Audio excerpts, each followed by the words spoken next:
எந்த ஜனக்கூட்டத்தை ஆண்டவர் தன்னுடைய சொந்த ஜனம் என்று சொல்லி, தன்னுடைய சம்பத் என்று சொல்லி அவர்களை நேர்த்தியாக எகிப்தியரின் கையிலிருந்து அற்புதமாக விடுதலையாக்கி நடத்தி கொண்டு வந்தாரோ,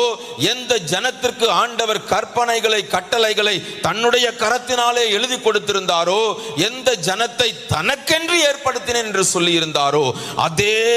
தேவ ஜனம் இன்றைக்கு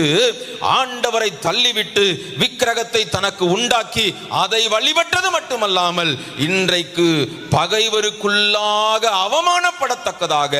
இதுவா தேவ ஜனம், இது எங்களை விட மோசமானது என்று சொல்லி அந்நிய தேசத்தார் பார்த்து நிந்திக்கத்தக்கதாக ஆண்டவர் தந்திருந்த தன்னுடைய மகிமையின் வஸ்திரத்தை இழந்து போன ஒரு ஜனக்கூட்டம் இங்கே ஆண்டவர் எழுதி வைத்திருக்கிறார் என்றால் அதற்கு காரணம் ஆரோன் என்பதை நான் சொல்லவில்லை, வேதமே சொல்லுகிறது.